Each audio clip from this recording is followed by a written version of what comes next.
Did you know that kinky wellness is integral to your self-development?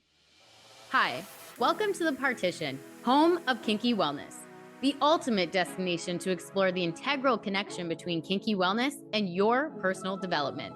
I'm your host and kinky wellness coach, Dana Sugar, and I'm here to show why kinky sexual wellness deserves a rightful spot within the wellness conversation. Don't forget to join me each Monday as I bring on a special guest to dive into specific aspects of kinky wellness.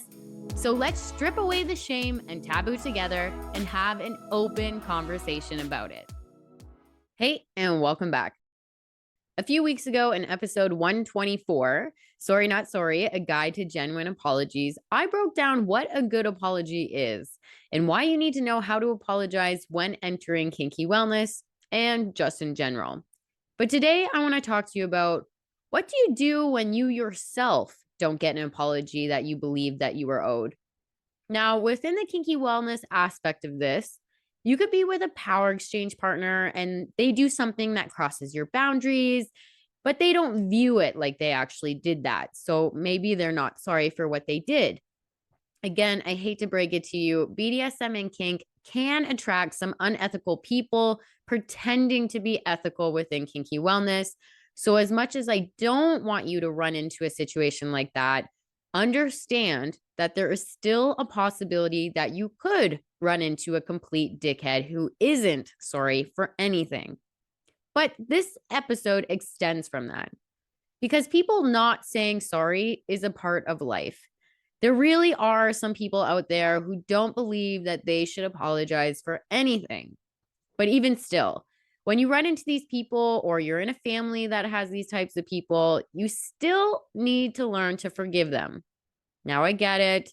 Forgiveness can be tricky.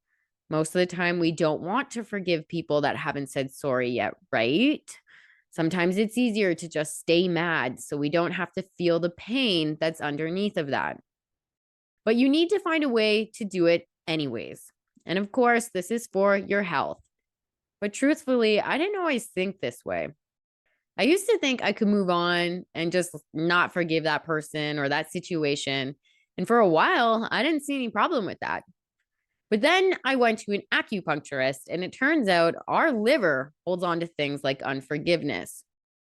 Now, I did know that our bodies hold on to emotions, but I thought it was just, the big emotions like anger, sadness, grief. But until I saw that acupuncturist, I didn't realize the severity of how much our internal organs hold on to emotions that go under the radar. Emotions like worry, tension, irritability, even lack of direction in life can affect our internal organs, which made me do a double take at forgiveness, which is hard, right? Forgiving people who haven't said sorry is super frustrating and can bring up a lot of anger. But if you don't forgive, then trust me, you're going to be carrying around a lot of resentments, which can repress into your liver. But how do you forgive people who have never given you an apology or ever will? Well, at the end of this episode, I'll let you in on a scientific study that was done that can help you out. But my number one advice to you is let go of any expectations you have of them. Because while an apology can be good if you're looking for closure, sometimes you're just not going to get it. So you need to acknowledge that you cannot control others' actions or choices or even situations. Sometimes things happen to us in life where, yeah, it wasn't fair, but nothing's going to be done about it. So you're going to need to find the closure from yourself from within. And how do you do that? Well, by focusing on your own growth and well-being. So make self-care a priority and do some serious meditation and processing.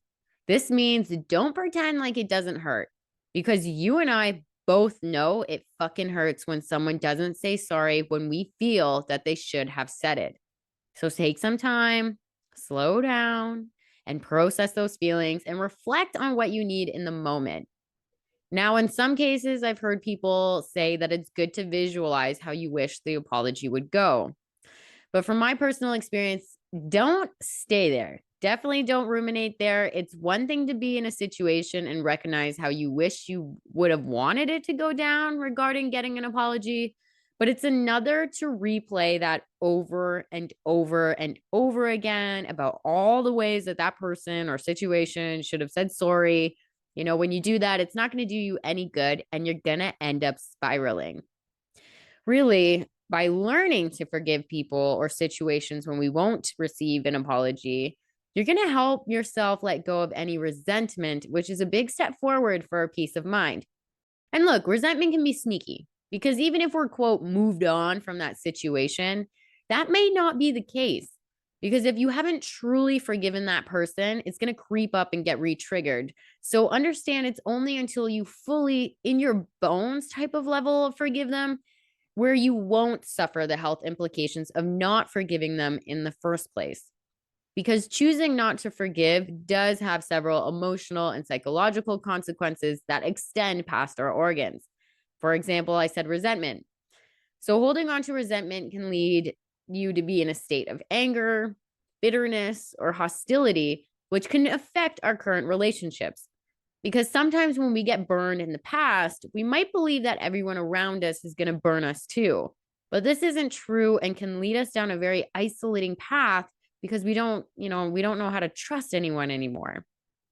Even further, when we do have these unresolved conflicts, swirling around inside of us, it's going to increase our stress and anxiety, which can keep us in that heightened state of alertness, meaning we might overanalyze new people and we might judge everything they say and do.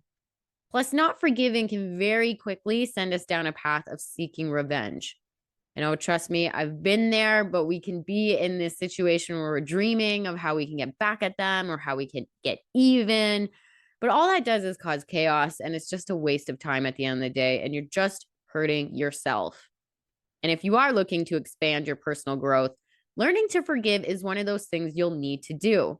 Because if you are holding on to grudges, it's going to prevent you from learning a lesson from what you just experienced. And even if you don't think that there's a lesson to be learned there, the lesson could just simply be the power of moving on. Don't fall into the trap of moving on before you've actually done the forgiveness, right? Or you could end up with a very sick liver. But we should know this, right? We know that all those negative emotions, such as anger, bitterness, hostility, resentment, they're going to show up in your health in other ways.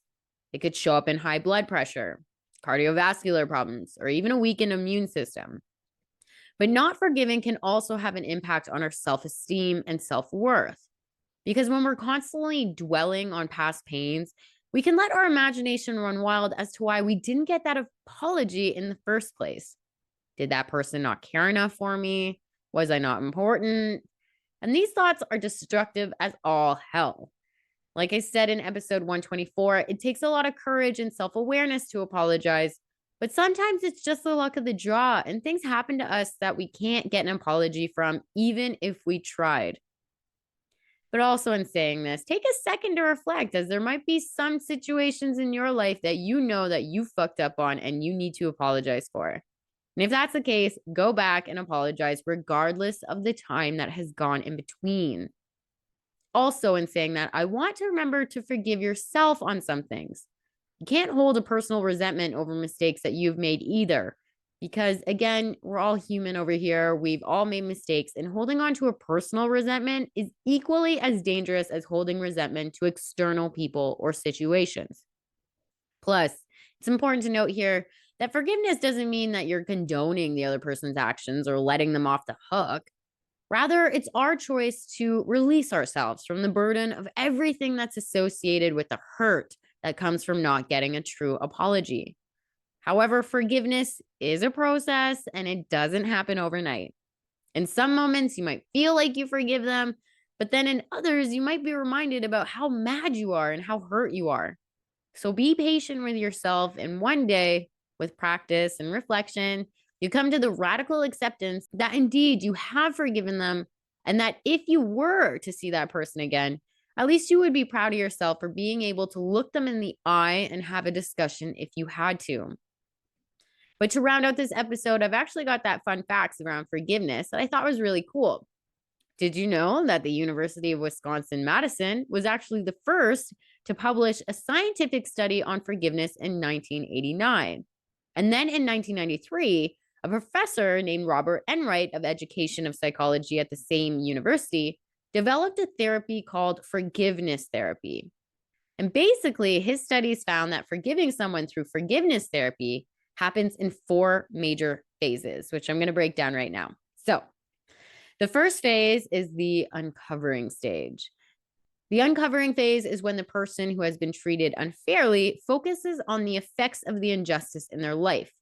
These effects might be things like monetary costs, lost time, ongoing anxiety, depression, anger, sleep problems, a whole sorts of things. But he also continues to say that in a lot of instances, people don't even realize how much injustice is still impacting their life. In this stage, people will have to think about what solutions they have tried to help the situation. And if nothing has worked, then you can move on to the next phase. The next phase is the decision phase. The decision phase is what it sounds like, right? This is where you're going to decide if you want to forgive the person who hurt you. And sometimes that answer might be no. Maybe it's too soon. Maybe the pain is too fresh. Or maybe you're just not ready to let go of that anger. And he says that's okay. This is still a process that you can return to. And eventually you might find that you want to forgive them. Enright's study also made a very valid point that you need to be sure that you are giving forgiveness because you want to, not because someone pressured you into it, not because, family and friends are getting involved and they just want you to get over it. No, this has to come from you. The next step is the work phase, which has 2 parts. Part 1 is to broaden the narrative about the other person and develop empathy for them, which is where we need to remember that, hurt people hurt people. So you need to think about possible difficulties that they had to endure that maybe led them to this point. Because when we develop empathy, it also prevents us from being cold too, even to the people we may not want to have empathy for. In my personal experience, I have seen that the people who have hurt me the most in my life have deeply, deeply been hurt by the people that they cared most about in their life too. And I have empathy for that.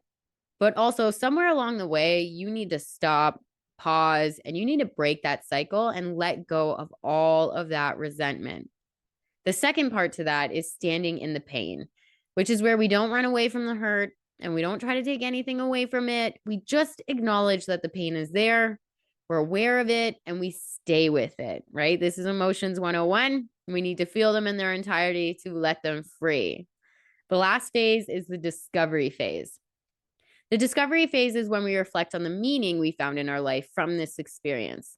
Sometimes when we suffer from injustice, it allows us to help other people who are experiencing it. And so we can show other people that they're not alone, which I think is super sweet, right? And that's what we should be doing. If we went through a tough time, help others that are going through the same tough time as you or something similar, right? It doesn't have to be exactly the same, but even if it's similar, but still help one another. But there you have it, some science-based evidence to help you and your path of forgiveness. And as much as the going narrative is that it's easier to just not forgive and just move on, the reality is doing that is only going to hurt yourself. Forgiveness is there for us, and it certainly doesn't mean that we need to reconcile with that person or situation. Like, it could be a step, of course, but know that you don't need to go down that path if you don't want to. In the end, people and situations in life are going to be unfair. Life is cruel sometimes. So it's actually better to practice this skill of forgiveness than to avoid it altogether. But that is as much as I have on today and on forgiveness. I do hope this was helpful, and I wanted to round out the episode for 124. And as for Monday, I've got exciting news. D20 Dom is going to be back, and we're going to be setting the record straight on 2 of the most controversial and talked about kinks within BDSM and kink, which are age play and pet play. Next Wednesday, I will also be doing an episode on CNC, so make sure you stick around for that. But as for Monday, D20 Dom and I are going to go over what they are, what they aren't, and how everything is not what it seems. Another reminder is that the Kinky Wellness Summit mid-sale tickets are still going on, and I will put all that info in the description for you. And if you are in the GTA, next January 28th, January 28th, there it is. Come out to the Toronto Stag Shop located on Queen Street West. I know I didn't touch on it much, but the event that we had on the 14th was absolutely amazing and everyone had a great time.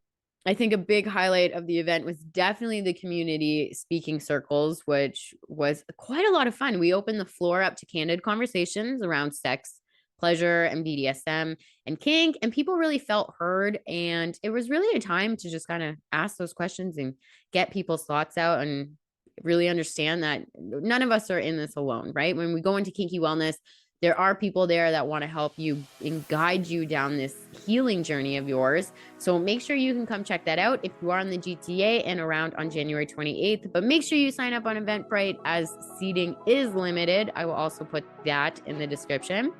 But yeah, that is all I have for today. But you guys know what to do. Stay kinky.